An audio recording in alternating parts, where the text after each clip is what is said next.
chapter 3. Now Moses was keeping the flock of Jethro, his father-in-law, the priest of Midian, and he led the flock to the back of the wilderness, and came to God's mountain, to Horeb. Yahweh's angel appeared to him in a flame of fire out of the middle of a bush. He looked, and behold, the bush burned with fire, and the bush was not consumed. Moses said, I will go now and see this great sight, why the bush is not burned. When Yahweh saw that he came over to see, God called to him out of the middle of the bush, and said, Moses, Moses. He said, Here I am. He said, Don't come close. Take off your sandals, for the place you are standing on is holy ground. Moreover, he said, I am the God of your father, the God of Abraham, the God of Isaac, and the God of Jacob. Moses hid his face because he was afraid to look at God. Yahweh said, I have surely seen the affliction of my people who are in Egypt, and have heard their cry because of their taskmasters, for I know their sorrows. I have come down to deliver them out of the hand of the Egyptians, and to bring them up out of that land to a good and large land, to a land flowing with milk and honey, to the place of the Canaanite, the Hittite, the Amorite, the Perizzite, the Hivite, and the Jebusite.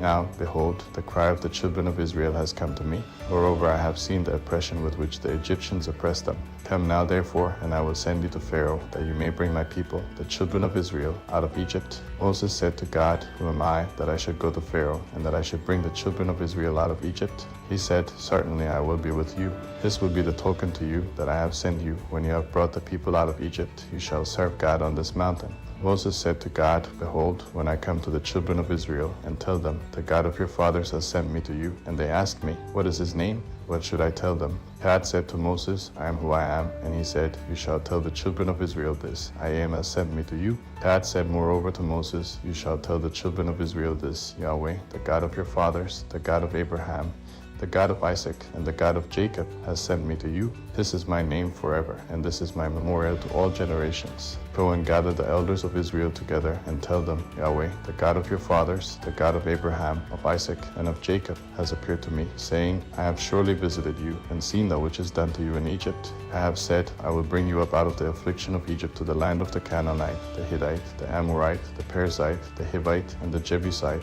to a land flowing with milk and honey. They will listen to your voice. You shall come, you and the elders of Israel, to the king of Egypt, and you shall tell him, Yahweh, the God of the Hebrews, has met with us. Now please let us go 3 days' journey into the wilderness, that we may sacrifice to Yahweh, our God. I know that the king of Egypt won't give you permission to go, no, not by a mighty hand. I will reach out my hand and strike Egypt with all my wonders which I will do among them, and after that he will let you go.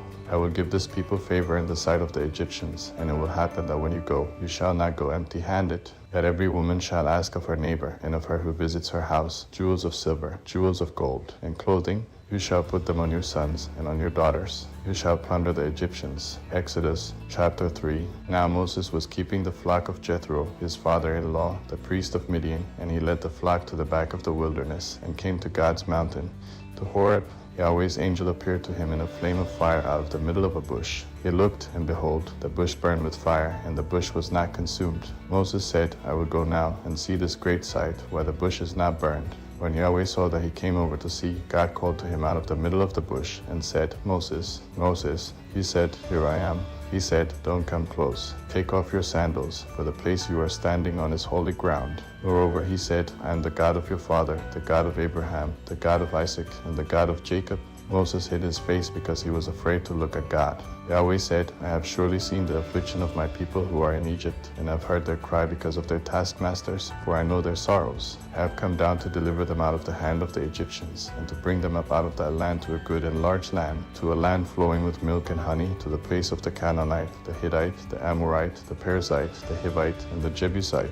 Now, behold, the cry of the children of Israel has come to me. Moreover, I have seen the oppression with which the Egyptians oppress them. Come now, therefore, and I will send you to Pharaoh, that you may bring my people, the children of Israel, out of Egypt. Moses said to God, Who am I, that I should go to Pharaoh, and that I should bring the children of Israel out of Egypt? He said, Certainly I will be with you. This will be the token to you that I have sent you. When you have brought the people out of Egypt, you shall serve God on this mountain.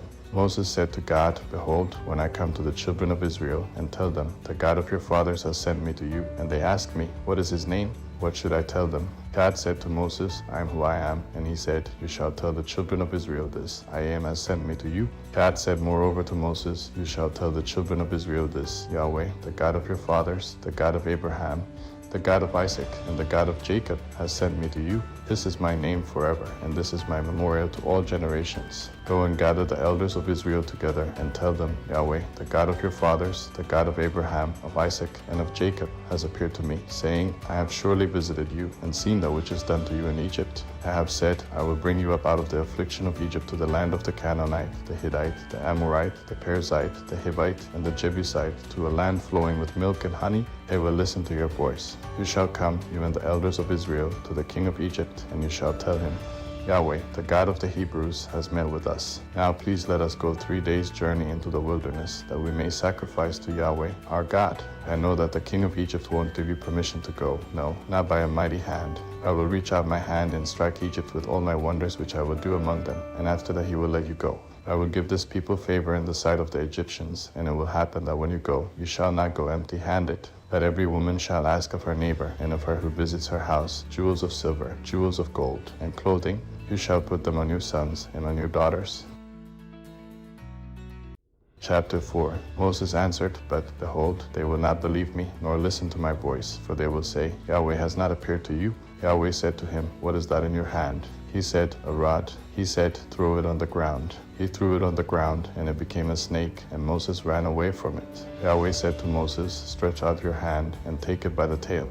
He stretched out his hand, and took hold of it, and it became a rod in his hand. This is so that they may believe that Yahweh, the God of their fathers, the God of Abraham, the God of Isaac, and the God of Jacob, has appeared to you. Yahweh said furthermore to him, Now put your hand inside your cloak. He put his hand inside his cloak, and when he took it out, behold, his hand was leprous, as white as snow. He said, Put your hand inside your cloak again. He put his hand inside his cloak again, and when he took it out of his cloak, behold, it had turned again as his other flesh. It will happen, if they will not believe you or listen to the voice of the first sign, that they will believe the voice of the latter sign.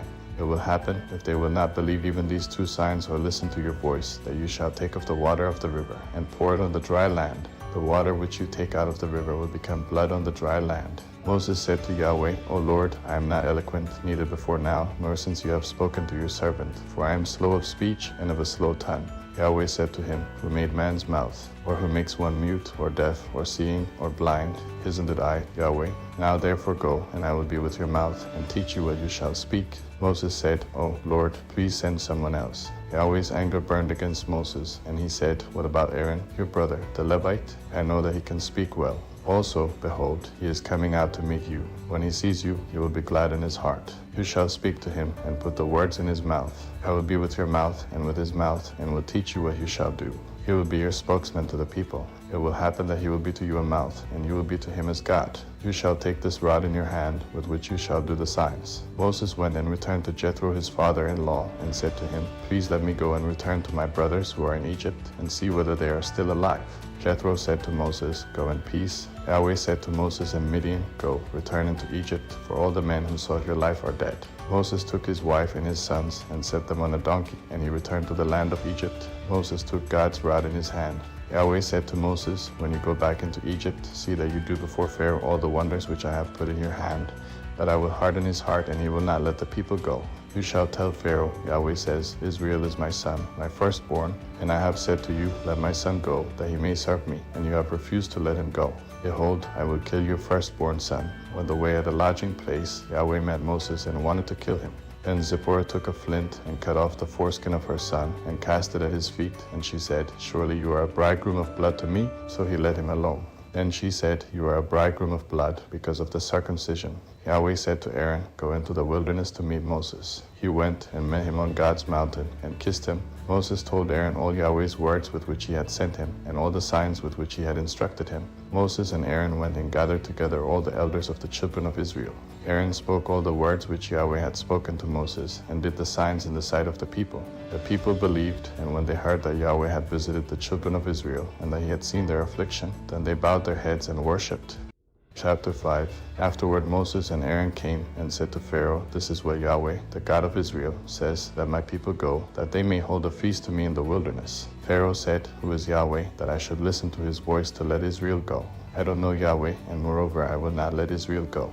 They said, The God of the Hebrews has met with us. Please let us go 3 days' journey into the wilderness and sacrifice to Yahweh, our God, lest he fall on us with pestilence or with the sword. The king of Egypt said to them, "Why do you, Moses and Aaron, take the people from their work? Head back to your burdens." Pharaoh said, "Behold, the people of the land are now many, and you make them rest from their burdens." The same day Pharaoh commanded the taskmasters of the people and their officers, saying, "You shall no longer give the people straw to make brick as before. Let them go and gather straw for themselves. You shall require from them the number of the bricks which they made before. You shall not diminish anything of it, for they are idle." Therefore they cry, saying, "Let's go and sacrifice to our God. Let heavier work be laid on the men, that they may labor in it. Don't let them pay any attention to lying words." The taskmasters of the people went out with their officers, and they spoke to the people, saying, "This is what Pharaoh says, I will not give you straw. Go yourselves, get straw where you can find it, for nothing of your work shall be diminished." So the people were scattered abroad throughout all the land of Egypt to gather stubble for straw.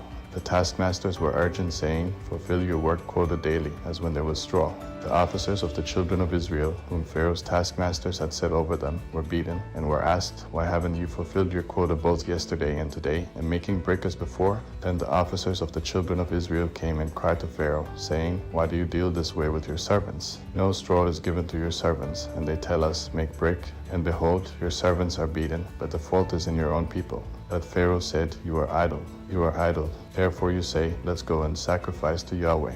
Go therefore now and work, for no straw shall be given to you, yet you shall deliver the same number of bricks." The officers of the children of Israel saw that they were in trouble when it was said, "You shall not diminish anything from your daily quota of bricks." They met Moses and Aaron, who stood along the way as they came out from Pharaoh. They said to them, "May Yahweh look at you and judge, because you have made us a stench to be abhorred in the eyes of Pharaoh and in the eyes of his servants, to put a sword in their hand to kill us." Moses returned to Yahweh and said, "Lord, why have you brought trouble on this people? Why is it that you have sent me? For since I came to Pharaoh to speak in your name, he has brought trouble on this people. You have not rescued your people at all." Exodus chapter 6. Yahweh said to Moses, "Now you shall see what I will do to Pharaoh, for by a strong hand he shall let them go, and by a strong hand he shall drive them out of his land." God spoke to Moses and said to him, "I am Yahweh. I appeared to Abraham, to Isaac, and to Jacob as God Almighty, but by my name Yahweh I was not known to them.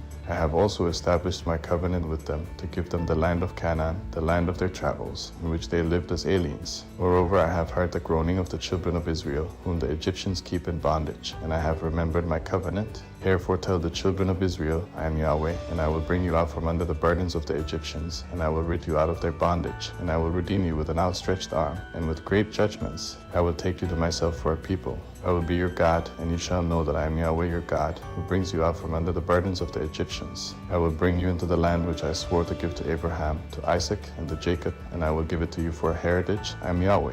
Moses spoke so to the children of Israel, but they didn't listen to Moses for anguish of spirit and for cruel bondage. Yahweh spoke to Moses, saying, "Go in, speak to Pharaoh king of Egypt, that he let the children of Israel go out of his land." Moses spoke before Yahweh, saying, "Behold, the children of Israel haven't listened to me. How then shall Pharaoh listen to me when I have uncircumcised lips?" Yahweh spoke to Moses and to Aaron, and gave them a command to the children of Israel and to Pharaoh king of Egypt, to bring the children of Israel out of the land of Egypt. These are the heads of their fathers' houses. The sons of Reuben, the firstborn of Israel, Hanak, and Palu, Hezron, and Carmi. These are the families of Reuben. The sons of Simon, Jemuel, and Jamin, and Ohad, and Jachin, and Zohar, and Shua the son of a Canaanite woman. These are the families of Simon.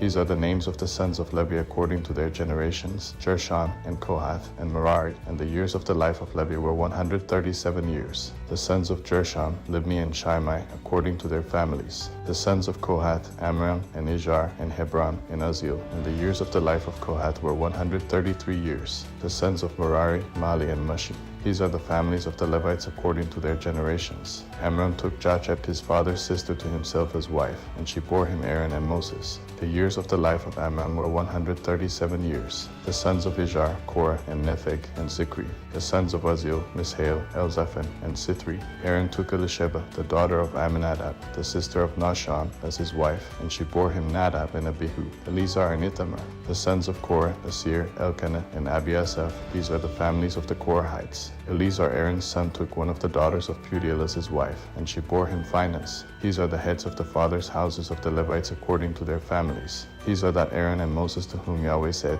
"Bring out the children of Israel from the land of Egypt according to their armies." These are those who spoke to Pharaoh king of Egypt to bring out the children of Israel from Egypt. These are that Moses and Aaron. On the day when Yahweh spoke to Moses in the land of Egypt, Yahweh said to Moses, I am Yahweh. Tell Pharaoh, king of Egypt, all that I tell you. Moses said before Yahweh, Behold, I am of uncircumcised lips, and how shall Pharaoh listen to me? Exodus chapter 7. Yahweh said to Moses, Behold, I have made you as God to Pharaoh, and Aaron your brother shall be your prophet. You shall speak all that I command you, and Aaron your brother shall speak to Pharaoh, that he let the children of Israel go out of his land. I will harden Pharaoh's heart, and multiply my signs and my wonders in the land of Egypt. But Pharaoh will not listen to you, so I will lay my hand on Egypt, and bring out my armies, my people the children of Israel, out of the land of Egypt by great judgments. The Egyptians shall know that I am Yahweh when I stretch out my hand on Egypt, and bring the children of Israel out from among them. Moses and Aaron did so, as Yahweh commanded them, so they did. Moses was 80 years old, and Aaron 83 years old, when they spoke to Pharaoh. Yahweh spoke to Moses and to Aaron, saying, When Pharaoh speaks to you, saying, Perform a miracle, then you shall tell Aaron, Take your rod and cast it down before Pharaoh, and it will become a serpent. Moses and Aaron went into Pharaoh, and they did so, as Yahweh had commanded. Aaron cast down his rod before Pharaoh and before his servants, and it became a serpent. Then Pharaoh also called for the wise men and the sorcerers. They also, the magicians of Egypt, did the same thing with their enchantments. For they each cast down their rods, and they became serpents, but Aaron's rod swallowed up their rods. Pharaoh's heart was hardened, and he didn't listen to them, as Yahweh had spoken. Yahweh said to Moses, Pharaoh's heart is stubborn. He refuses to let the people go. Go to Pharaoh in the morning. Behold, he is going out to the water. You shall stand by the river's bank to meet him. You shall take the rod which was turned to a serpent in your hand. You shall tell him, Yahweh, the God of the Hebrews, has sent me to you, saying, Let my people go, that they may serve me in the wilderness. Behold, until now you haven't listened. Yahweh says, In this you shall know that I am Yahweh. Behold, I will strike with the rod that is in my hand on the waters which are in the river, and they shall be turned to blood. The fish that are in the river will die, and the river will become foul. The Egyptians were loath to drink water from the river. Yahweh said to Moses, Tell Aaron, Take your rod and stretch out your hand over the waters of Egypt, over their rivers, over their streams, and over their pools, and over all their ponds of water, that they may become blood. There will be blood throughout all the land of Egypt, both in vessels of wood and in vessels of stone. Moses and Aaron did so, as Yahweh commanded, and he lifted up the rod and struck the waters that were in the river, in the sight of Pharaoh, and in the sight of his servants, and all the waters that were in the river were turned to blood. The fish that were in the river died. The river became foul. The Egyptians couldn't drink water from the river. The blood was throughout all the land of Egypt. The magicians of Egypt did the same thing with their enchantments. So Pharaoh's heart was hardened, and he didn't listen to them, as Yahweh had spoken. Pharaoh turned and went into his house, and he didn't even take this to heart. All the Egyptians dug around the river for water to drink, for they couldn't drink the river water. 7 days were fulfilled after Yahweh had struck the river. Exodus chapter 8. Yahweh spoke to Moses, Go into Pharaoh and tell him, This is what Yahweh says, Let my people go, that they may serve me. If you refuse to let them go, behold, I will plague all your borders with frogs. The river will swarm with frogs, which will go up and come into your house, and into your bedroom, and on your bed, and into the house of your servants, and on your people, and into your ovens, and into your kneading troughs. The frogs shall come up both on you and on your people, and on all your servants. Yahweh said to Moses, Tell Aaron, Stretch out your hand with your rod over the rivers, over the streams, and over the pools, and cause frogs to come up on the land of Egypt. Aaron stretched out his hand over the waters of Egypt, and the frogs came up and covered the land of Egypt. The magicians did the same thing with their enchantments, and brought up frogs on the land of Egypt. Then Pharaoh called for Moses and Aaron, and said, Entreat Yahweh that he take away the frogs from me and from my people, and I will let the people go, that they may sacrifice to Yahweh. Moses said to Pharaoh, I give you the honor of setting the time that I should pray for you and for your servants and for your people, that the frogs be destroyed from you and your houses, and remain in the river only. Pharaoh said, Tomorrow. Moses said, Let it be according to your word, that you may know that there is no one like Yahweh our God. The frogs shall depart from you, and from your houses, and from your servants, and from your people. They shall remain in the river only. Moses and Aaron went out from Pharaoh, and Moses cried to Yahweh concerning the frogs which he had brought on Pharaoh. Yahweh did according to the word of Moses, and the frogs died out of the houses, out of the courts, and out of the fields. They gathered them together in heaps, and the land stank. But when Pharaoh saw that there was a respite, he hardened his heart, and didn't listen to them, as Yahweh had spoken. Yahweh said to Moses, Tell Aaron, Stretch out your rod, and strike the dust of the earth, that it may become lice throughout all the land of Egypt. They did so, and Aaron stretched out his hand with his rod, and struck the dust of the earth, and there were lice on man and on animal. All the dust of the earth became lice throughout all the land of Egypt. The magicians tried with their enchantments to produce lice, but they couldn't. There were lice on man and on animal. And the magicians said to Pharaoh, "This is God's finger." But Pharaoh's heart was hardened, and he didn't listen to them, as Yahweh had spoken. Yahweh said to Moses, "Rise up early in the morning and stand before Pharaoh. Behold, he comes out to the water, and tell him, 'This is what Yahweh says, let my people go, that they may serve me. Else, if you will not let my people go, behold, I will send swarms of flies on you, and on your servants, and on your people, and into your houses. The houses of the Egyptians shall be full of swarms of flies, and also the ground they are on. I will set apart in that day the land of Goshen, in which my people dwell, that no swarms of flies shall be there, to the end you may know that I am Yahweh on the earth. I will put a division between my people and your people.'" Yahweh did so, and there came grievous swarms of flies into the house of Pharaoh, and into his servants' houses. In all the land of Egypt the land was corrupted by reason of the swarms of flies. Pharaoh called for Moses and for Aaron, and said, "Go, sacrifice to your God in the land." Moses said, "It isn't appropriate to do so, for we shall sacrifice the abomination of the Egyptians to Yahweh our God. Behold, if we sacrifice the abomination of the Egyptians before their eyes, won't they stone us? We will go 3 days' journey into the wilderness, and sacrifice to Yahweh our God, as he shall command us." Pharaoh said, "I will let you go, that you may sacrifice to Yahweh your God in the wilderness, only you shall not go very far away. Pray for me." Moses said, "Behold, I am going out from you. I will pray to Yahweh that the swarms of flies may depart from Pharaoh, from his servants, and from his people tomorrow. Only don't let Pharaoh deal deceitfully any more in not letting the people go to sacrifice to Yahweh." Moses went out from Pharaoh and prayed to Yahweh. Yahweh did according to the word of Moses, and he removed the swarms of flies from Pharaoh, from his servants, and from his people. There remained not one. Pharaoh hardened his heart this time also, and he didn't let the people go.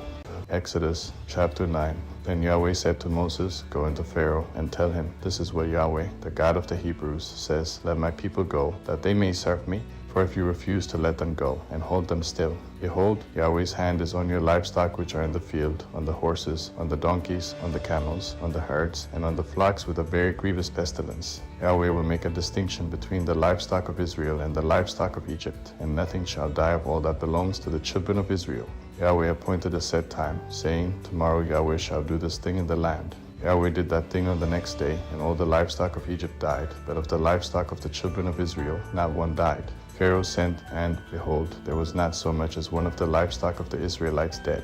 But the heart of Pharaoh was stubborn, and he didn't let the people go. Yahweh said to Moses and to Aaron, 'Take handfuls of ashes of the furnace, and let Moses sprinkle it toward the sky in the sight of Pharaoh. It shall become small dust over all the land of Egypt, and shall be boils and blisters breaking out on man and on animal, throughout all the land of Egypt.' He took ashes of the furnace, and stood before Pharaoh, and Moses sprinkled it up toward the sky, and it became boils and blisters breaking out on man and on animal.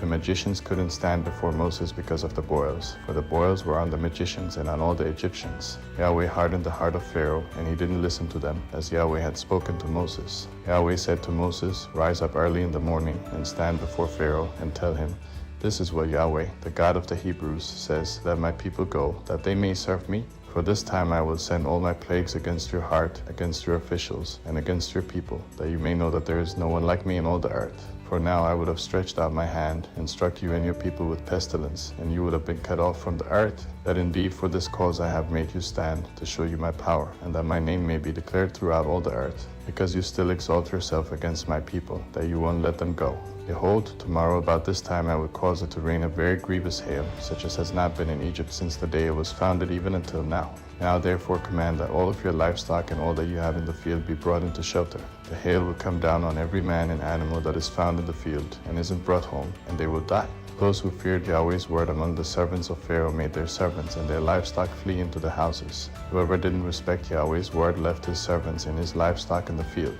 Yahweh said to Moses, "Stretch out your hand toward the sky, that there may be hail in all the land of Egypt, on man and on animal, and on every herb of the field, throughout the land of Egypt." Moses stretched out his rod toward the heavens, and Yahweh sent thunder and hail, and lightning flashed down to the earth. Yahweh rained hail on the land of Egypt. So there was very severe hail, and lightning mixed with the hail, such as had not been in all the land of Egypt since it became a nation. The hail struck throughout all the land of Egypt all that was in the field, both man and animal. And the hail struck every herb of the field, and broke every tree of the field. Only in the land of Goshen, where the children of Israel were, there was no hail. Pharaoh sent and called for Moses and Aaron, and said to them, "I have sinned this time. Yahweh is righteous, and I and my people are wicked. Pray to Yahweh, for there has been enough of mighty thunderings and hail. I will let you go, and you shall stay no longer. Moses said to him, As soon as I have gone out of the city, I will spread out my hands to Yahweh. The thunders shall cease, and there will not be any more hail, that you may know that the earth is Yahweh's. That is for you and your servants. I know that you don't yet fear Yahweh God. The flax and the barley were struck, for the barley had ripened and the flax was blooming. But the wheat and the spelt were not struck, for they had not grown up. Moses went out of the city from Pharaoh, and spread out his hands to Yahweh. And the thunders and hail ceased, and the rain was not poured on the earth. When Pharaoh saw that the rain and the hail and the thunders had ceased, he sinned yet more, and hardened his heart, he and his servants. The heart of Pharaoh was hardened, and he didn't let the children of Israel go, just as Yahweh had spoken through Moses. Chapter 10. Yahweh said to Moses, Go into Pharaoh, for I have hardened his heart and the heart of his servants, that I may show these my signs among them, and that you may tell in the hearing of your son and of your son's son what things I have done to Egypt, and my signs which I have done among them, that you may know that I am Yahweh. Moses and Aaron went into Pharaoh and said to him, This is what Yahweh, the God of the Hebrews, says, How long will you refuse to humble yourself before me? Let my people go, that they may serve me. Or else, if you refuse to let my people go, behold, tomorrow I will bring locusts into your country, and they shall cover the surface of the earth, so that one won't be able to see the earth. They shall eat the residue of that which has escaped, which remains to you from the hail, and shall eat every tree which grows for you out of the field. Your houses shall be filled, and the houses of all your servants, and the houses of all the Egyptians, as neither your fathers nor your fathers' fathers have seen since the day that they were on the earth to this day. He turned and went out from Pharaoh. Pharaoh's servants said to him, How long will this man be a snare to us? Let the men go, that they may serve Yahweh, their God. Don't you yet know that Egypt is destroyed? Moses and Aaron were brought again to Pharaoh, and he said to them, Go, serve Yahweh your God. But who are those who will go? Moses said, We will go with our young and with our old. We will go with our sons and with our daughters, with our flocks and with our herds, for we must hold a feast to Yahweh. He said to them, Yahweh be with you if I let you go with your little ones. See, evil is clearly before your faces. Not so. Go now, you who are men, and serve Yahweh, for that is what you desire. Then they were driven out from Pharaoh's presence. Yahweh said to Moses, Stretch out your hand over the land of Egypt for the locusts, that they may come up on the land of Egypt, and eat every herb of the land, even all that the hail has left. Moses stretched out his rod over the land of Egypt, and Yahweh brought an east wind on the land all that day, and all night, and when it was morning, the east wind brought the locusts. The locusts went up over all the land of Egypt, and rested in all the borders of Egypt. They were very grievous. Before them there were no such locusts as they, nor will there ever be again. For they covered the surface of the whole earth, so that the land was darkened, and they ate every herb of the land, and all the fruit of the trees which the hail had left. There remained nothing green, neither tree or herb of the field, through all the land of Egypt. Then Pharaoh called for Moses and Aaron in haste, and he said, I have sinned against Yahweh your God, and against you. Now therefore please forgive my sin again, and pray to Yahweh your God, that he may also take away from me this death. Moses went out from Pharaoh, and prayed to Yahweh.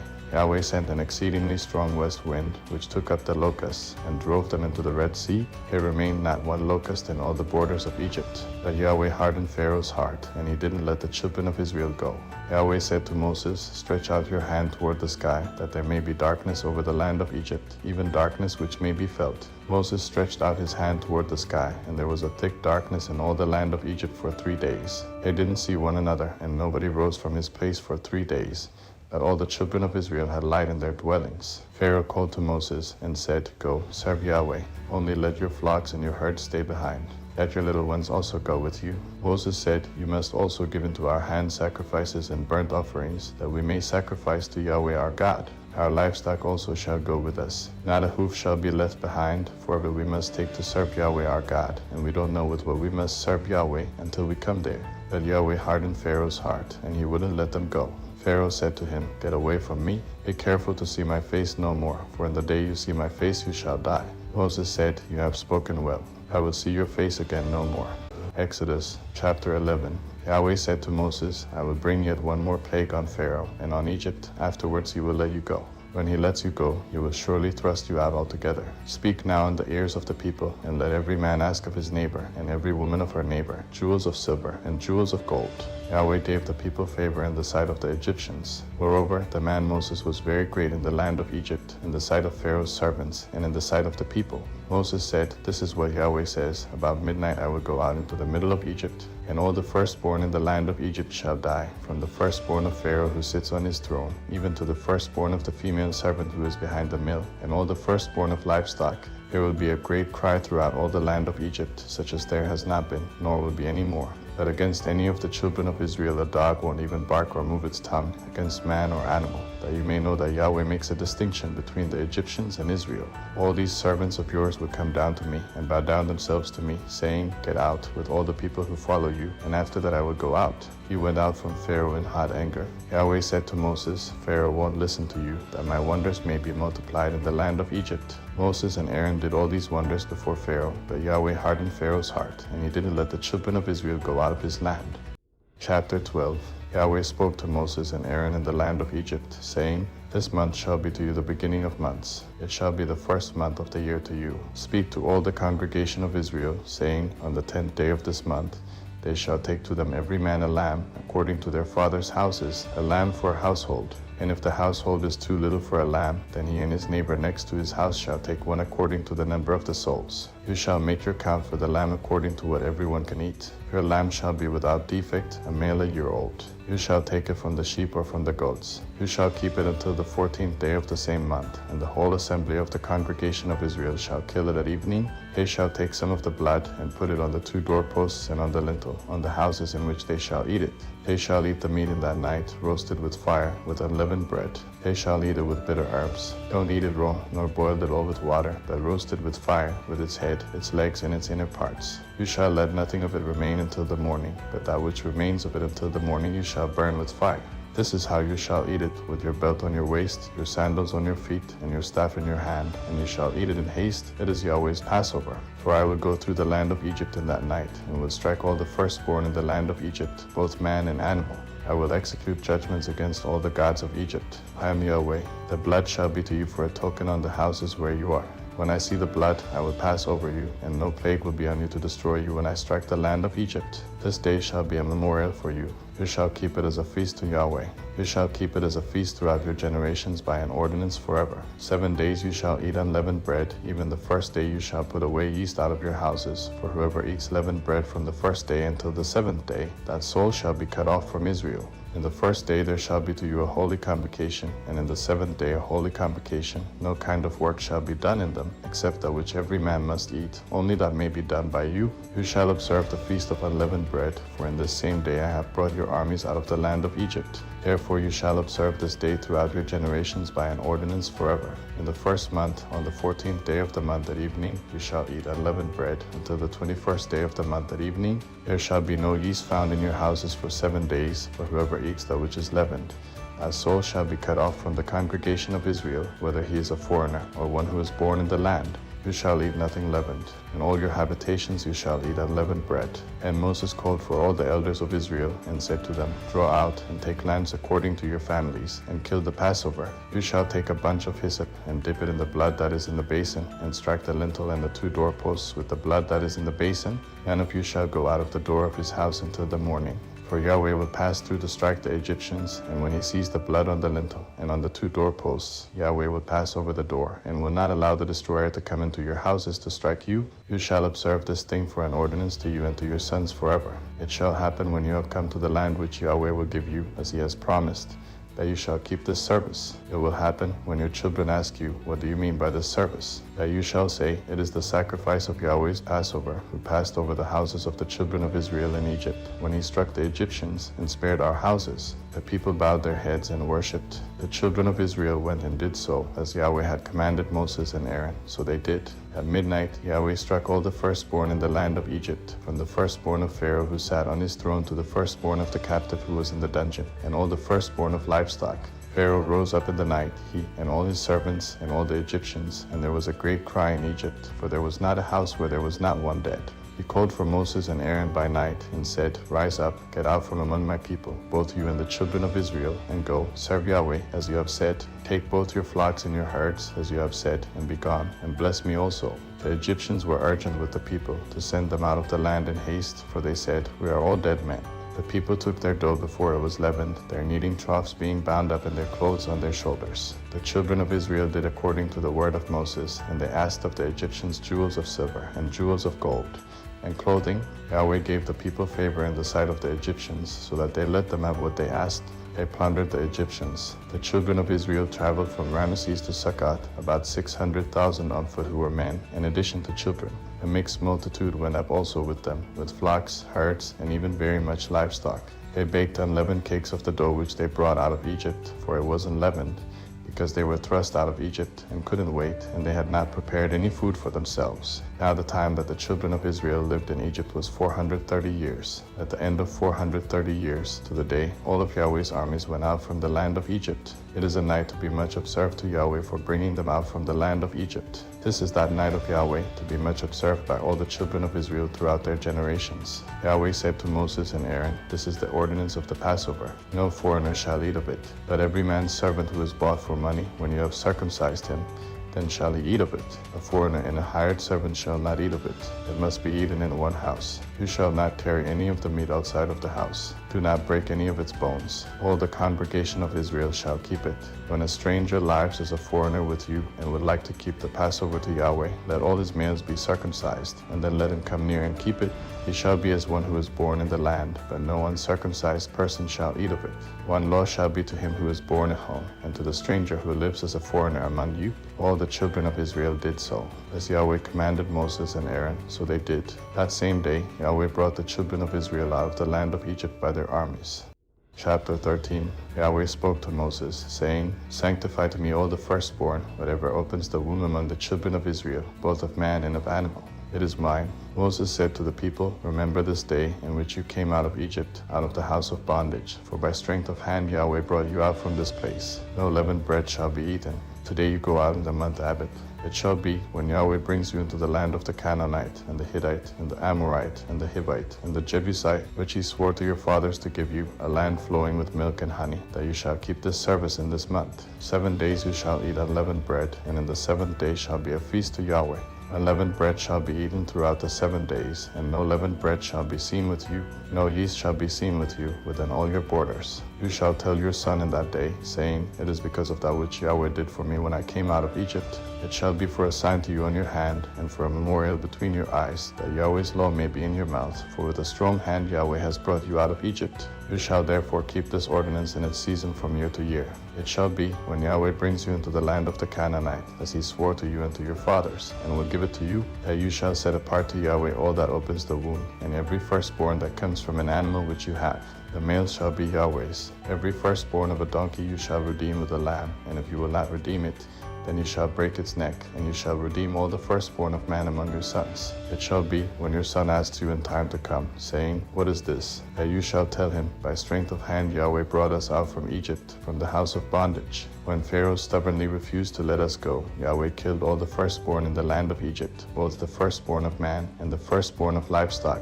Therefore I sacrifice to Yahweh all that opens the womb, being males, that all the firstborn of my sons I redeem. It shall be for a sign on your hand, and for symbols between your eyes. For by strength of hand Yahweh brought us out of Egypt. When Pharaoh had let the people go, God didn't lead them by the way of the land of the Philistines, although that was near. For God said, Lest perhaps the people change their minds when they see war, and they return to Egypt. But God led the people around by the way of the wilderness by the Red Sea.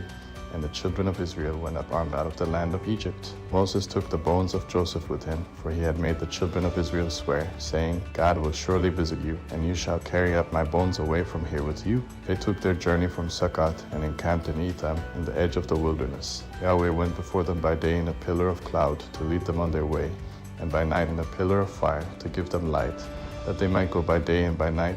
The pillar of cloud by day and the pillar of fire by night didn't depart from before the people. Genesis chapter 14. In the days of Amraphel, king of Shinar, Arioch, king of Elasar, Chedorlaomer, king of Elam, and Tidal, king of Goyim, they made war with Berah, king of Sodom, Bersha, king of Gomorrah, Shinab, king of Admah, Shemeber, king of Zeboim, and the king of Bela. All these joined together in the valley of Siddim. They served Chedorlaomer for 12 years, and in the 13th year they rebelled. In the 14th year Chedorlaomer and the kings who were with him came and struck the Rephaim and Ashtaroth Karnaim, the Zuzim and Ham, the Emim and Sheveh Kiriathaim, and the Horites in their Mount Seir, to El-Paran, which is by the wilderness. They returned and came to En-Mishpat, and struck all the country of the Amalekites, and also the Amorites, that lived in Hazaz and Tamar. The king of Sodom, and the king of Gomorrah, the king of Admah, the king of Zeboim, and the king of Bela went out, and they set the battle in array against them in the valley of Siddim, against Chedorlaomer king of Elam, Tidal king of Goyim, Amraphel king of Shinar, and Arioch king of Elasar, 4 kings against the 5. Now the valley of Siddim was full of tar pits, and the kings of Sodom and Gomorrah fled, and some fell there. Those who remained fled to the hills. They took all the goods of Sodom and Gomorrah, and all their food, and went their way. They took Lot, Abram's brother's son, who lived in Sodom, and his goods, and departed. One who had escaped came and told Abram, the Hebrew. At that time he lived by the oaks of Mamre, the Amorite, brother of Eshcol and brother of Aner. They were allies of Abram. When Abram heard that his relative was taken captive, he led out his 318 trained men, born in his house, and pursued as far as Dan. He divided himself against them by night, he and his servants, and struck them, and pursued them to Hobah, which is on the left hand of Damascus. He brought back all the goods, and also brought back his relative Lot and his goods, and the women also, and the other people. The king of Sodom went out to meet him after his return from the slaughter of Chedorlaomer and the kings who were with him at the valley of Shebe. Belshazzar king of Salem brought out bread and wine.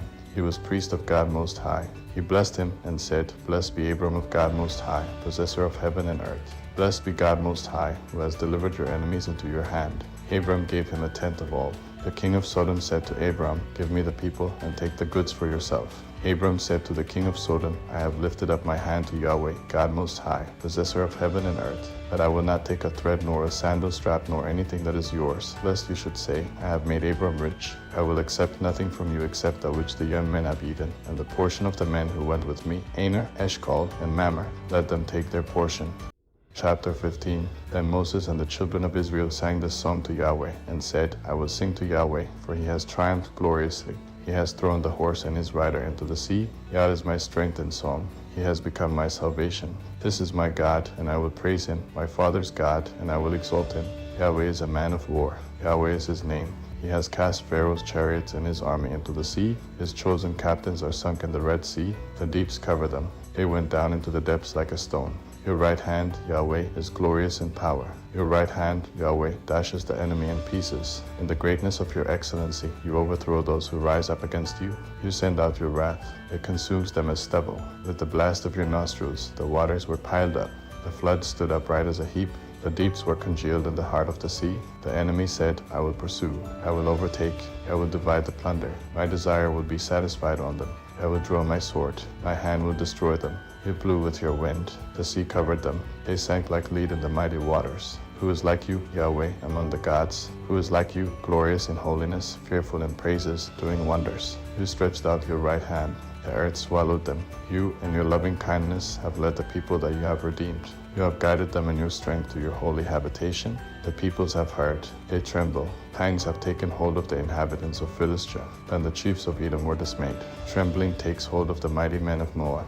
All the inhabitants of Canaan have melted away. Terror and dread falls on them. By the greatness of your arm they are as still as a stone, until your people pass over, Yahweh, until the people you have purchased pass over. You will bring them in and plant them in the mountain of your inheritance, the place, Yahweh, which you have made for yourself to dwell in.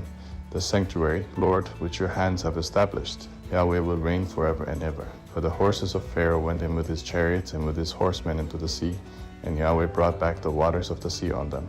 But the children of Israel walked on dry land in the middle of the sea. Miriam the prophetess, the sister of Aaron, took a tambourine in her hand, and all the women went out after her with tambourines and with dances. Miriam answered them, Sing to Yahweh, for he has triumphed gloriously.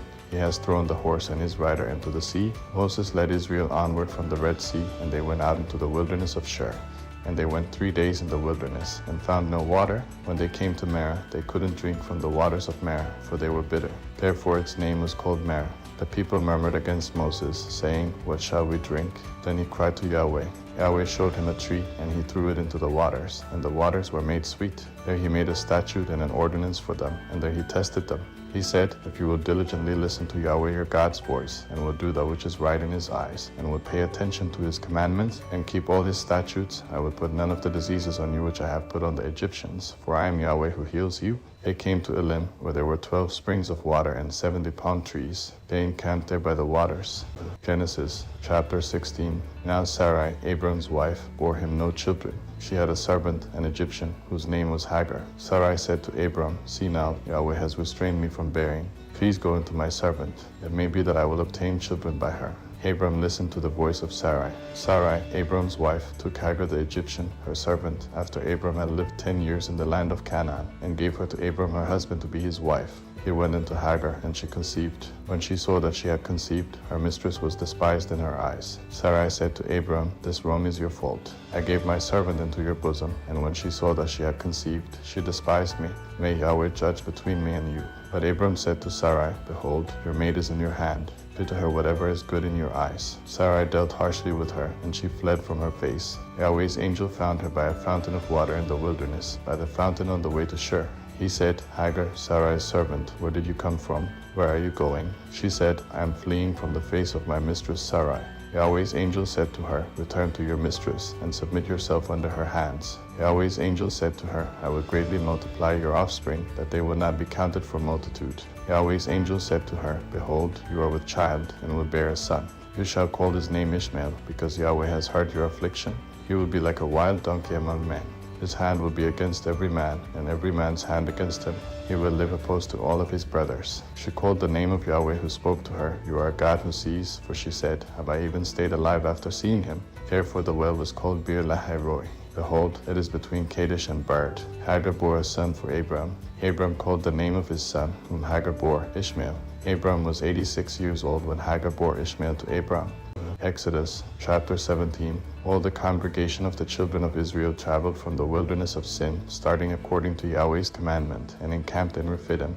But there was no water for the people to drink. Therefore the people quarreled with Moses, and said, "Give us water to drink." Moses said to them, "Why do you quarrel with me? Why do you test Yahweh?" The people were thirsty for water there, so the people murmured against Moses, and said, "Why have you brought us up out of Egypt, to kill us, our children, and our livestock with thirst?" Moses cried to Yahweh, saying, "What shall I do with these people? They are almost ready to stone me."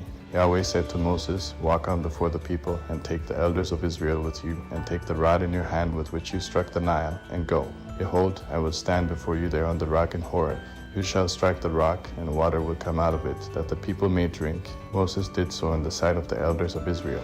He called the name of the place Massah and Meribah, because the children of Israel quarreled, and because they tested Yahweh, saying, "Is Yahweh among us, or not?" Then Amalek came and fought with Israel in Rephidim. Moses said to Joshua, "Choose men for us, and go out to fight with Amalek. Tomorrow I will stand on the top of the hill with God's rod in my hand." So Joshua did as Moses had told him, and fought with Amalek, and Moses, Aaron, and Hur went up to the top of the hill. When Moses held up his hand, Israel prevailed. When he let down his hand, Amalek prevailed. But Moses' hands were heavy, so they took a stone and put it under him, and he sat on it. Aaron and Hur held up his hands, the one on the one side, and the other on the other side. His hands were steady until sunset. Joshua defeated Amalek and his people with the edge of the sword. Yahweh said to Moses, "Write this for a memorial in a book, and rehearse it in the ears of Joshua, that I will utterly blot out the memory of Amalek from under the sky." Moses built an altar, and called its name Yahweh our banner. He said, "Yah has sworn, Yahweh will have war with Amalek from generation to generation." Genesis chapter 18. Yahweh appeared to him by the oaks of Mamre, as he sat in the tent door in the heat of the day. He lifted up his eyes and looked, and saw that 3 men stood near him. When he saw them, he ran to meet them from the tent door, and bowed himself to the earth, and said, "My Lord, if now I have found favor in your sight, please don't go away from your servant. Now let a little water be fetched, wash your feet, and rest yourselves under the tree. I will get a piece of bread so you can refresh your heart. After that you may go your way, now that you have come to your servant." They said, "Very well, do as you have said." Abraham hurried into the tent to Sarah, and said, "Quickly prepare 3 seahs of fine meal, knead it, and make cakes." Abraham ran to the herd, and fetched a tender and good calf, and gave it to the servant. He hurried to dress it. He took butter, milk, and the calf which he had dressed, and set it before them. He stood by them under the tree, and they ate. They asked him, "Where is Sarah, your wife?" He said, "There, in the tent." He said, "I will certainly return to you at about this time next year, and behold, Sarah your wife will have a son." Sarah heard in the tent door, which was behind him. Now Abraham and Sarah were old, well advanced in age. Sarah had passed the age of childbearing. Sarah laughed within herself, saying, "After I have grown old will I have pleasure, my Lord being old also." Yahweh said to Abraham, "Why did Sarah laugh, saying, Will I really bear a child when I am old? Is anything too hard for Yahweh? At the set time I will return to you, when the season comes around, and Sarah will have a son." Then Sarah denied it, saying, "I didn't laugh," for she was afraid. He said, "No, but you did laugh." The men rose up from there and looked toward Sodom. Abraham went with them to see them on their way. Yahweh said, Will I hide from Abraham what I do? Since Abraham will surely become a great and mighty nation, and all the nations of the earth will be blessed in him. For I have known him to the end that he may command his children and his household after him, that they may keep the way of Yahweh, to do righteousness and justice, to the end that Yahweh may bring on Abraham that which he has spoken of him. Yahweh said, Because the cry of Sodom and Gomorrah is great, and because their sin is very grievous, I will go down now and see whether their deeds are as bad as the reports which have come to me. If not, I will know. The men turned from there and went towards Sodom, but Abraham stood yet before Yahweh. Abraham came near and said, Will you consume the righteous with the wicked? What if there are 50 righteous within the city? Will you consume and not spare the place for the 50 righteous who are in it? May it be far from you to do things like that, to kill the righteous with the wicked, so that the righteous should be like the wicked. May that be far from you. Shouldn't the judge of all the earth do right? Yahweh said, If I find in Sodom 50 righteous within the city, then I will spare the whole place for their sake.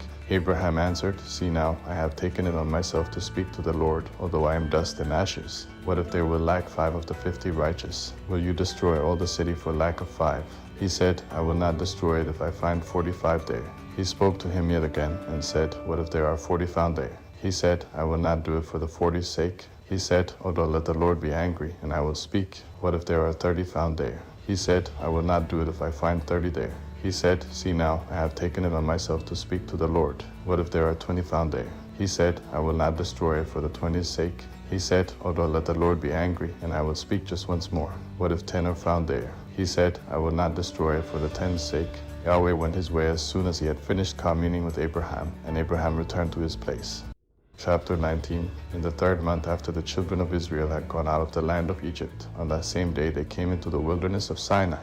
When they had departed from Rephidim and had come to the wilderness of Sinai, they encamped in the wilderness, and there Israel encamped before the mountain. Moses went up to God, and Yahweh called to him out of the mountain, saying, This is what you shall tell the house of Jacob, and tell the children of Israel. You have seen what I did to the Egyptians, and how I bore you on eagle's wings, and brought you to myself. Now therefore, if you will indeed obey my voice and keep my covenant, then you shall be my own possession from among all peoples, for all the earth is mine, and you shall be to me a kingdom of priests and a holy nation. These are the words which you shall speak to the children of Israel. Moses came and called for the elders of the people, and said before them all these words which Yahweh commanded him. All the people answered together, and said, All that Yahweh has spoken we will do. Moses reported the words of the people to Yahweh. Yahweh said to Moses, Behold, I come to you in a thick cloud, that the people may hear when I speak with you, and may also believe you forever. Moses told the words of the people to Yahweh. Yahweh said to Moses, Go to the people, and sanctify them today and tomorrow, and let them wash their garments, and be ready for the 3rd day, for on the 3rd day Yahweh will come down in the sight of all the people on Mount Sinai. You shall set bounds to the people all around, saying, Be careful that you don't go up onto the mountain, or touch its border. Whoever touches the mountain shall be surely put to death. No hand shall touch him, but he shall surely be stoned or shot through. Whether it is animal or man, he shall not live. When the trumpet sounds long, they shall come up to the mountain. Moses went down from the mountain to the people, and sanctified the people, and they washed their clothes. He said to the people, Be ready by the 3rd day. Don't have sexual relations with a woman. On the 3rd day, when it was morning, there were thunders and lightnings, and a thick cloud on the mountain, and the sound of an exceedingly loud trumpet, and all the people who were in the camp trembled. Moses led the people out of the camp to meet God, and they stood at the lower part of the mountain. All of Mount Sinai smoked, because Yahweh descended on it in fire, and its smoke ascended like the smoke of a furnace, and the whole mountain quaked greatly. When the sound of the trumpet grew louder and louder, Moses spoke, and God answered him by a voice. Yahweh came down on Mount Sinai to the top of the mountain. Yahweh called Moses to the top of the mountain, and Moses went up. Yahweh said to Moses, Go down, warn the people, lest they break through to Yahweh the gaze, and many of them perish. Let the priests also, who come near to Yahweh, sanctify themselves, lest Yahweh break out on them.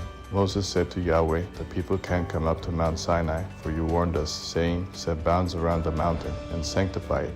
Yahweh said to him, Go down. You shall bring Aaron up with you, but don't let the priests and the people break through to come up to Yahweh, lest he break out against them. So Moses went down to the people and told them. Chapter 20. Abraham traveled from there toward the land of the south, and lived between Kadesh and Shur. He lived as a foreigner in Gerar. Abraham said about Sarah his wife, She is my sister. Abimelech king of Gerar sent, and took Sarah. But God came to Abimelech in a dream of the night, and said to him, Behold, you are a dead man, because of the woman whom you have taken, for she is a man's wife. Now Abimelech had not come near her. He said, Lord, will you kill even a righteous nation? Didn't he tell me, she is my sister? She, even she herself, said, he is my brother. I have done this in the integrity of my heart and the innocence of my hands. Gad said to him in the dream, yes, I know that in the integrity of your heart you have done this, and I also withheld you from sinning against me. Therefore I didn't allow you to touch her. Now therefore restore the man's wife, for he is a prophet, and he will pray for you, and you will live. If you don't restore her, know for sure that you will die, you and all who are yours. Abimelech rose early in the morning, and called all his servants, and told all these things in their ear. The men were very scared. Then Abimelech called Abraham, and said to him, What have you done to us? How have I sinned against you, that you have brought on me and on my kingdom a great sin? You have done deeds to me that ought not to be done. Abimelech said to Abraham, What did you see, that you have done this thing? Abraham said, Because I thought, surely the fear of God is not in this place. They will kill me for my wife's sake. Besides, she is indeed my sister, the daughter of my father, but not the daughter of my mother, and she became my wife. When God caused me to wander from my father's house, I said to her, This is your kindness which you shall show to me. Everywhere that we go, say of me, He is my brother. Abimelech took sheep and cattle, male servants and female servants, and gave them to Abraham, and restored Sarah, his wife, to him. Abimelech said, Behold, my land is before you. Dwell where it pleases you. To Sarah he said, Behold, I have given your brother 1,000 pieces of silver. Behold, it is for you a covering of the eyes to all that are with you. In front of all you are vindicated. Abraham prayed to God. So God healed Abimelech, his wife, and his female servants, and they bore children. For Yahweh had closed up tight all the wombs of the house of Abimelech, because of Sarah, Abraham's wife. Chapter 21. Now these are the ordinances which you shall set before them. If you buy a Hebrew servant, he shall serve 6 years, and in the 7th he shall go out free without paying anything. If he comes in by himself, he shall go out by himself. If he is married, then his wife shall go out with him. If his master gives him a wife, and she bears him sons or daughters, the wife and her children shall be her master's, and he shall go out by himself. But if the servant shall plainly say, I love my master, my wife, and my children, I will not go out free. Then his master shall bring him to God, and shall bring him to the door or to the doorpost. And his master shall bore his ear through with an awl, and he shall serve him forever. If a man sells his daughter to be a female servant, she shall not go out as the male servants do. If she doesn't please her master, who has married her to himself, then he shall let her be redeemed. He shall have no right to sell her to a foreign people, since he has dealt deceitfully with her. If he marries her to his son, he shall deal with her as a daughter. If he takes another wife to himself, he shall not diminish her food, her clothing, and her marital rights. If he doesn't do these 3 things for her, she may go free without paying any money. One who strikes a man so that he dies shall surely be put to death, but not if it is unintentional, but God allows it to happen. Then I will appoint you a place where he shall flee. If a man schemes and comes presumptuously on his neighbor to kill him, you shall take him from my altar, that he may die. Anyone who attacks his father or his mother shall be surely put to death. Anyone who kidnaps someone and sells him, or if he is found in his hand, he shall surely be put to death. Anyone who curses his father or his mother shall surely be put to death. If men quarrel and one strikes the other with a stone or with his fist, and he doesn't die, but is confined to bed, if he rises again and walks around with his staff, then he who struck him shall be cleared, only he shall pay for the loss of his time, and shall provide for his healing until he is thoroughly healed. If a man strikes his servant or his maid with a rod, and he dies under his hand, the man shall surely be punished. Notwithstanding, if his servant gets up after a day or 2, he shall not be punished, for the servant is his property. If men fight and hurt a pregnant woman so that she gives birth prematurely, and yet no harm follows, he shall be surely fined as much as the woman's husband demands and the judges allow. But if any harm follows, then you must take life for life, eye for eye, tooth for tooth, hand for hand, foot for foot, burning for burning, wound for wound, and bruise for bruise. If a man strikes his servant's eye or his maid's eye and destroys it, he shall let him go free for his eye's sake. If he strikes out his male servant's tooth or his female servant's tooth, he shall let the servant go free for his tooth's sake. If a bull gores a man or a woman to death, the bull shall surely be stoned, and its meat shall not be eaten, but the owner of the bull shall not be held responsible.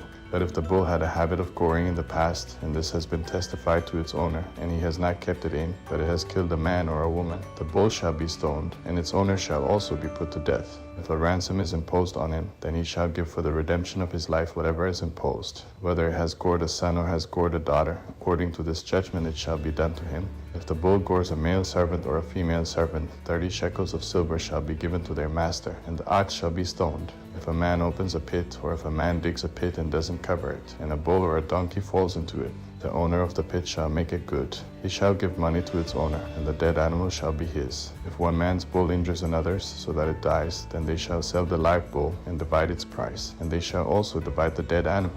Or if it is known that the bull was in the habit of goring in the past, and its owner has not kept it in, he shall surely pay bull for bull, and the dead animal shall be his own. Genesis chapter 22. After these things, God tested Abraham and said to him, Abraham. He said, Here I am. He said, Now take your son, your only son, Isaac, whom you love, and go into the land of Moriah. Offer him there as a burnt offering on one of the mountains which I will tell you of. Abraham rose early in the morning and saddled his donkey and took 2 of his young men with him, and Isaac his son. He split the wood for the burnt offering and rose up and went to the place of which God had told him. On the 3rd day Abraham lifted up his eyes and saw the place far off. Abraham said to his young men, Stay here with the donkey. The boy and I will go over there. We will worship and come back to you. Abraham took the wood of the burnt offering and laid it on Isaac his son. He took in his hand the fire and the knife. They both went together. Isaac spoke to Abraham his father and said, My father. He said, Here I am, my son. He said, Here is the fire and the wood, but where is the lamb for a burnt offering? Abraham said, God will provide himself the lamb for a burnt offering, my son. So they both went together. They came to the place which God had told him of. Abraham built the altar there and laid the wood in order, bound Isaac his son, and laid him on the altar on the wood. Abraham stretched out his hand and took the knife to kill his son. Yahweh's angel called to him out of the sky and said, Abraham, Abraham. He said, Here I am. He said, Don't lay your hand on the boy or do anything to him. For now I know that you fear God, since you have now withheld your son, your only son, from me. Abraham lifted up his eyes and looked, and saw that behind him was a ram caught in the thicket by his horns. Abraham went and took the ram and offered him up for a burnt offering instead of his son.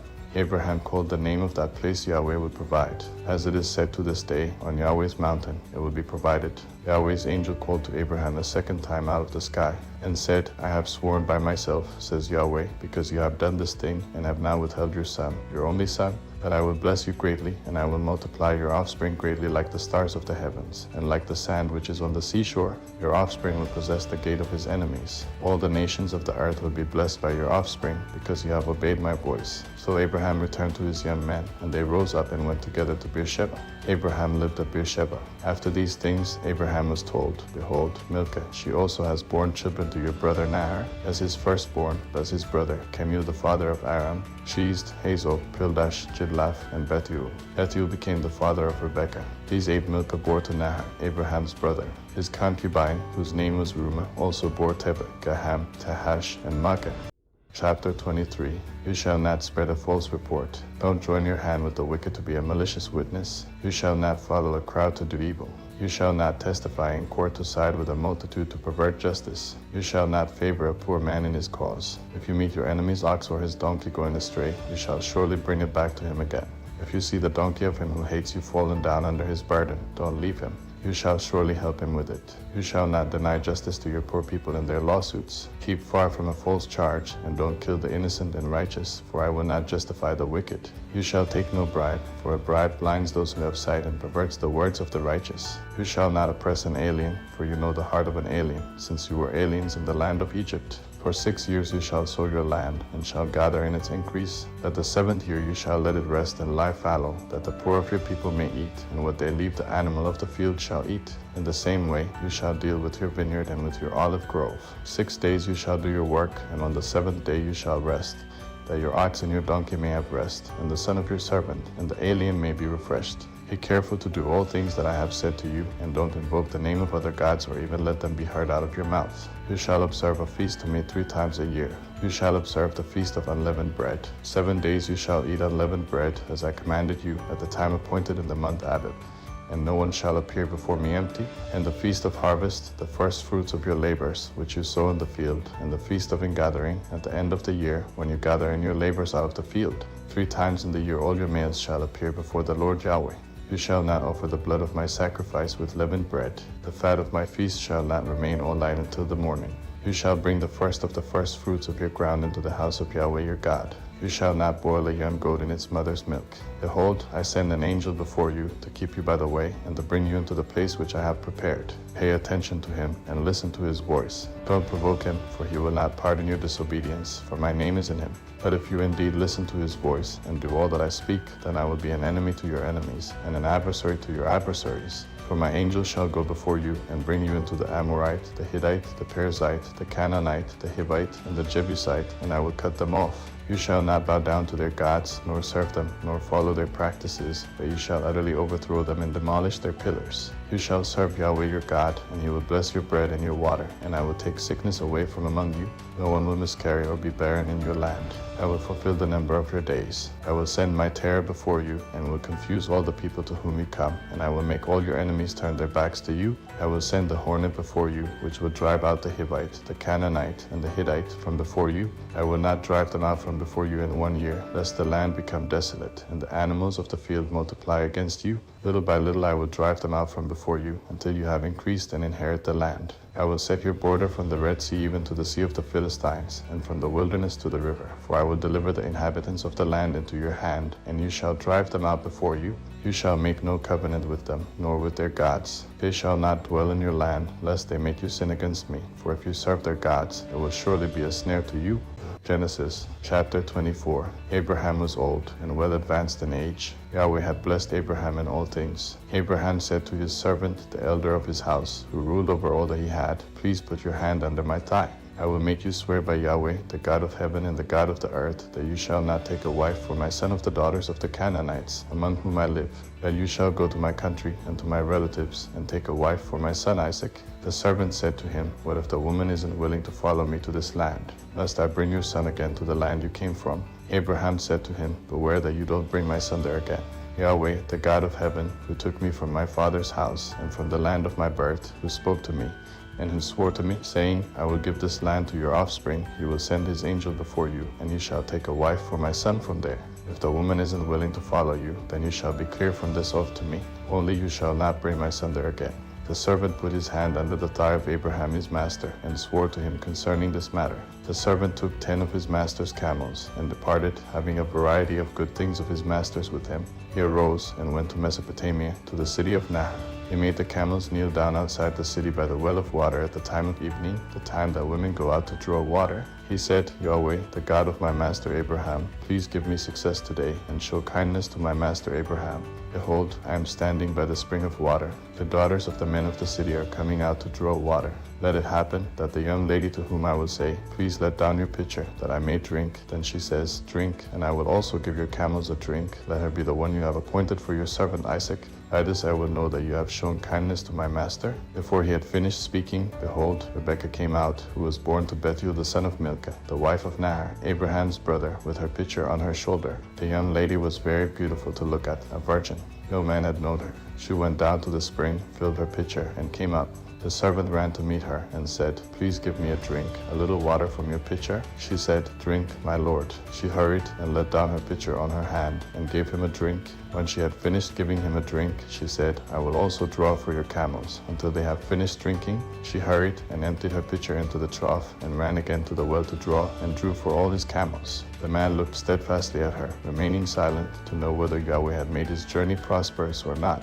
As the camels had done drinking, the man took a golden ring of half a shekel weight, and 2 bracelets for her hands of 10 shekels weight of gold, and said, whose daughter are you? Please tell me, is there room in your father's house for us to stay? She said to him, I am the daughter of Bethuel the son of Milcah, whom she bore to Nahor. She said moreover to him, we have both straw and feed enough, and room to lodge in. The man bowed his head and worshipped Yahweh. He said, blessed be Yahweh, the God of my master Abraham, who has not forsaken his loving kindness and his truth toward my master. As for me, Yahweh has led me on the way to the house of my master's relatives. The young lady ran and told her mother's house about these words. Rebekah had a brother, and his name was Laban. Laban ran out to the man, to the spring. When he saw the ring and the bracelets on his sister's hands, and when he heard the words of Rebekah his sister, saying, this is what the man said to me, he came to the man. Behold, he was standing by the camels at the spring. He said, come in, you blessed of Yahweh. Why do you stand outside? For I have prepared the house and room for the camels. The man came into the house, and he unloaded the camels. He gave straw and feed for the camels, and water to wash his feet and the feet of the men who were with him. food was set before him to eat, but he said, I will not eat until I have told my message. Laban said, Speak on. He said, I am Abraham's servant. Yahweh has blessed my master greatly.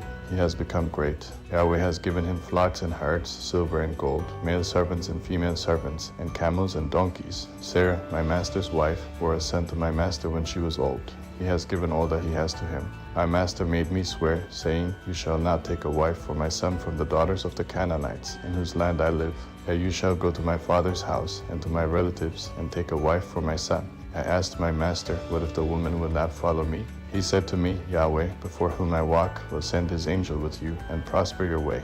You shall take a wife for my son from my relatives and of my father's house. Then you will be clear from my oath when you come to my relatives. If they don't give her to you, you shall be clear from my oath. I came today to the spring and said, Yahweh, the God of my master Abraham, if now you do prosper my way which I go, behold, I am standing by this spring of water. Let it happen that the maiden who comes out to draw, to whom I will say, Please give me a little water from your pitcher to drink. Then she tells me, Drink, and I will also draw for your camels. Let her be the woman whom Yahweh has appointed for my master's son. Before I had finished speaking in my heart, behold, Rebekah came out with her pitcher on her shoulder. She went down to the spring and drew. I said to her, Please let me drink. She hurried and let down her pitcher from her shoulder and said, Drink, and I will also give your camels a drink. So I drank, and she also gave the camels a drink. I asked her and said, Whose daughter are you? She said, The daughter of Bethuel, Nahor's son, whom Milcah bore to him. I put the ring on her nose and the bracelets on her hands. I bowed my head and worshipped Yahweh and blessed Yahweh, the God of my master Abraham, who had led me in the right way to take my master's brother's daughter for his son. Now if you will deal kindly and truly with my master, tell me. If not, tell me, that I may turn to the right hand or to the left. Then Laban and Bethuel answered, The thing proceeds from Yahweh. We can't speak to you bad or good. Behold, Rebekah is before you. Take her and go, and let her be your master's son's wife, as Yahweh has spoken. When Abraham's servant heard their words, he bowed himself down to the earth to Yahweh. The servant brought out jewels of silver and jewels of gold and clothing and gave them to Rebekah. He also gave precious things to her brother and her mother. They ate and drank, he and the men who were with him, and stayed all night. He rose up in the morning, and he said, Send me away to my master. Her brother and her mother said, Let the young lady stay with us a few days, at least 10. After that she will go. He said to them, Don't hinder me, since Yahweh has prospered my way. Send me away that I may go to my master. They said, We will call the young lady and ask her. They called Rebekah and said to her, Will you go with this man? She said, I will go. They sent away Rebekah, their sister, with her nurse, Abraham's servant, and his men. They blessed Rebekah and said to her, Our sister, may you be the mother of thousands of 10,000s, and let your offspring possess the gate of those who hate them. Rebekah arose with her ladies. They rode on the camels and followed the man. The servant took Rebekah and went his way. Isaac came from the way of Beer Lahai Roi, for he lived in the land of the south. Isaac went out to meditate in the field at the evening. He lifted up his eyes and looked. Behold, there were camels coming. Rebekah lifted up her eyes, and when she saw Isaac, she got off the camel. She said to the servant, Who is the man who is walking in the field to meet us? The servant said, It is my master. She took her veil and covered herself. The servant told Isaac all the things that he had done. Isaac brought her into his mother Sarah's tent and took Rebekah, and she became his wife. He loved her, so Isaac was comforted after his mother's death. Exodus chapter 25. Yahweh spoke to Moses, saying, Speak to the children of Israel, that they take an offering for me. From everyone whose heart makes him willing you shall take my offering. This is the offering which you shall take from them: gold, silver, bronze, blue, purple, scarlet, fine linen, goat's hair, ram skins dyed red, sea cow hides, acacia wood, oil for the light, spices for the anointing oil and for the sweet incense, onyx stones, and stones to be set for the ephod and for the breastplate. Let them make me a sanctuary, that I may dwell among them. According to all that I show you, the pattern of the tabernacle, and the pattern of all of its furniture, even so you shall make it. They shall make an ark of acacia wood. Its length shall be 2.5 cubits, its width 1.5 cubits, and 1.5 cubits its height. You shall overlay it with pure gold. You shall overlay it inside and outside, and you shall make a gold molding around it. You shall cast 4 rings of gold for it, and put them in its 4 feet. 2 rings shall be on the one side of it, and 2 rings on the other side of it. You shall make poles of acacia wood, and overlay them with gold. You shall put the poles into the rings on the sides of the ark to carry the ark. The poles shall be in the rings of the ark. They shall not be taken from it. You shall put the covenant which I shall give you into the ark. You shall make a mercy seat of pure gold. 2.5 cubits shall be its length, and 1.5 cubits its width. You shall make 2 cherubim of hammered gold. You shall make them at the 2 ends of the mercy seat. Make 1 cherub at the one end, and 1 cherub at the other end. You shall make the cherubim on its two ends of one piece with the mercy seat. The cherubim shall spread out their wings upward, covering the mercy seat with their wings, with their faces toward one another. The faces of the cherubim shall be toward the mercy seat. You shall put the mercy seat on top of the ark, and in the ark you shall put the covenant that I will give you. Here I will meet with you, and I will tell you from above the mercy seat, from between the two cherubim which are on the ark of the covenant, all that I command you for the children of Israel.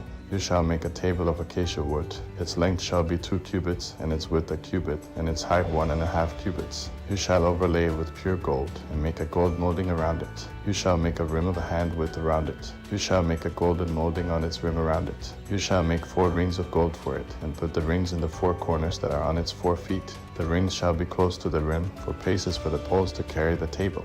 You shall make the poles of acacia wood, and overlay them with gold, that the table may be carried with them. You shall make its dishes, its spoons, its ladles, and its bowls with which to pour out offerings. You shall make them of pure gold. You shall set bread of the presence on the table before me always. You shall make a lampstand of pure gold. The lampstand shall be made of hammered work. Its base, its shaft, its cups, its buds, and its flowers shall be of one piece with it. There shall be 6 branches going out of its sides, 3 branches of the lampstand out of its one side, and 3 branches of the lampstand out of its other side. 3 cups made like almond blossoms in one branch, a bud and a flower, and 3 cups made like almond blossoms in the other branch, a bud and a flower. So for the 6 branches going out of the lampstand, and in the lampstand 4 cups made like almond blossoms, its buds and its flowers, and a bud under 2 branches of one piece with it, and a bud under 2 branches of one piece with it, and a bud under 2 branches of one piece with it. For the 6 branches going out of the lampstand, their buds and their branches shall be of one piece with it, all of it one beaten work of pure gold. You shall make its lamps 7, and they shall light its lamps to give light to the space in front of it. Its snuffers and its snuff dishes shall be of pure gold. It shall be made of a talent of pure gold, with all these accessories. See that you make them after their pattern, which has been shown to you on the mountain. Genesis chapter 26. There was a famine in the land, in addition to the first famine that was in the days of Abraham. Isaac went to Abimelech, king of the Philistines, to Gerar. Yahweh appeared to him and said, Don't go down into Egypt. Live in the land I will tell you about. Live in this land, and I will be with you, and will bless you. For I will give to you and to your offspring all these lands, and I will establish the oath which I swore to Abraham your father. I will multiply your offspring as the stars of the sky, and will give all these lands to your offspring. In your offspring all the nations of the earth will be blessed, because Abraham obeyed my voice and kept my requirements, my commandments, my statutes, and my laws. Isaac lived in Gerar. The men of the place asked him about his wife. He said, She is my sister, for he was afraid to say, my wife, lest, he thought, the men of the place might kill me for Rebekah, because she is beautiful to look at. When he had been there a long time, Abimelech, king of the Philistines, looked out at a window and saw, and, behold, Isaac was caressing Rebekah, his wife. Abimelech called Isaac and said, Behold, surely she is your wife. Why did you say, She is my sister? Isaac said to him, Because I said, Lest I die because of her. Abimelech said, What is this you have done to us? One of the people might easily have lain with your wife, and you would have brought guilt on us. Abimelech commanded all the people, saying, He who touches this man or his wife will surely be put to death. Isaac sowed in that land, and reaped in the same year 100 times what he planted. Yahweh blessed him. The man grew great, and grew more and more until he became very great. He had possessions of flocks, possessions of herds, and a great household. The Philistines envied him. Now all the wells which his father's servants had dug in the days of Abraham his father, the Philistines had stopped and filled with earth. Abimelech said to Isaac, Go away from us, for you are much mightier than we. Isaac departed from there, and camped in the valley of Gerar, and lived there. Isaac dug again the wells of water, which they had dug in the days of Abraham his father, for the Philistines had stopped them after the death of Abraham. He called their names after the names by which his father had called them. Isaac's servants dug in the valley, and found there a well of flowing water. The herdsmen of Gerar argued with Isaac's herdsmen, saying, The water is ours. So he called the name of the well Esek, because they contended with him. They dug another well, and they argued over that also. So he called its name Sibnah. He left that place and dug another well. They didn't argue over that one. So he called it Rehoboth. He said, For now Yahweh has made room for us, and we will be fruitful in the land. He went up from there to Beersheba. Yahweh appeared to him the same night, and said, I am the God of Abraham your father. Don't be afraid, for I am with you, and will bless you, and multiply your offspring for my servant Abraham's sake. He built an altar there, and called on Yahweh's name, and pitched his tent there. There Isaac's servants dug a well.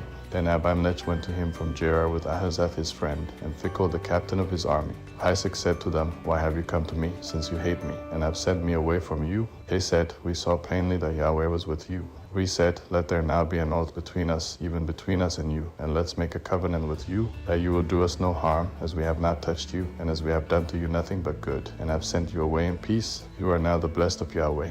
You made them a feast, and they ate and drank. They rose up some time in the morning, and swore an oath to one another. Isaac sent them away, and they departed from him in peace. The same day Isaac's servants came, and told him concerning the well which they had dug, and said to him, We have found water. He called it Shiva. Therefore the name of the city is Beersheba to this day. When Esau was 40 years old, he took his wife Judith, the daughter of Beeri the Hittite, and Basemath, the daughter of Elon the Hittite.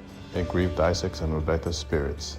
Exodus chapter 27. You shall make the altar of acacia wood 5 cubits long and 5 cubits wide. The altar shall be square. Its height shall be 3 cubits. You shall make its horns on its 4 corners. Its horns shall be of one piece with it.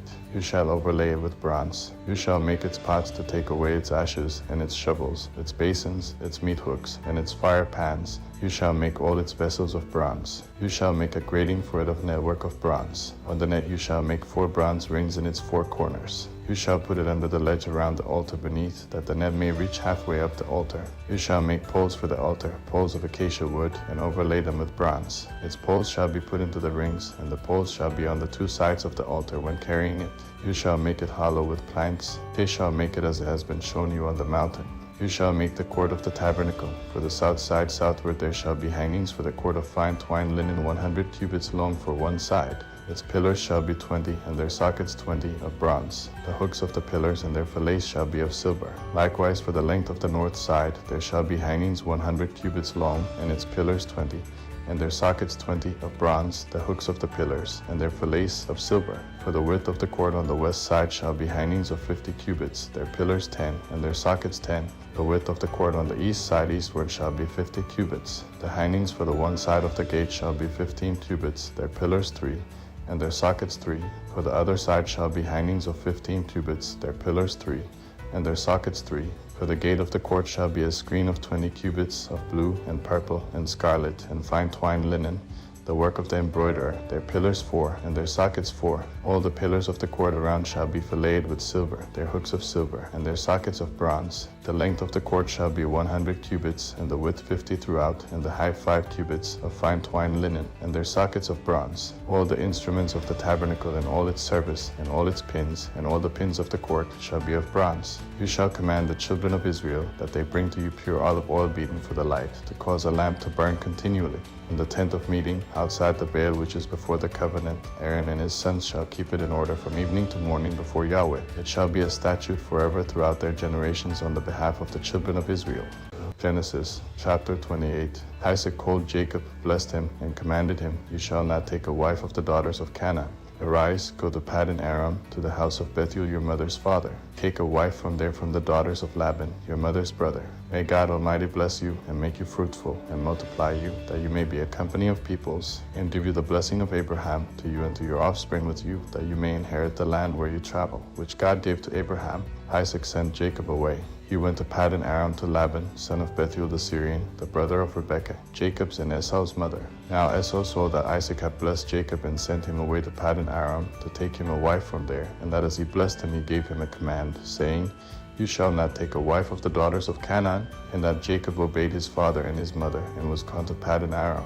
Esau saw that the daughters of Canaan didn't please Isaac, his father. So Esau went to Ishmael, and took, in addition to the wives that he had, Mahalath the daughter of Ishmael, Abraham's son, the sister of Nebaioth, to be his wife. Jacob went out from Beersheba, and went toward Haran. He came to a certain place, and stayed there all night, because the sun had set. He took one of the stones of the place, and put it under his head, and lay down in that place to sleep. He dreamed and saw a stairway set upon the earth, and its top reached to heaven. Behold, the angels of God were ascending and descending on it. Behold, Yahweh stood above it, and said, I am Yahweh, the God of Abraham your father, and the God of Isaac.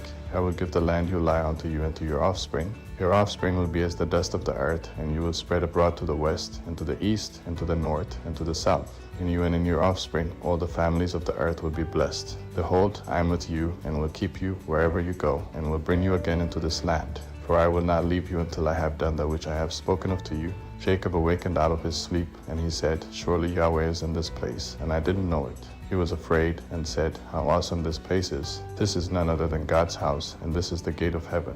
Jacob rose up early in the morning and took the stone that he had put under his head and set it up for a pillar and poured oil on its top. He called the name of that place Bethel, but the name of the city was Luz at the first. Jacob vowed a vow, saying, "If God will be with me, and will keep me in this way that I go, and will give me bread to eat, and clothing to put on, so that I come again to my father's house in peace, and Yahweh will be my God, then this stone, which I have set up for a pillar, will be God's house. Of all that he will give me, I will surely give a tenth to you."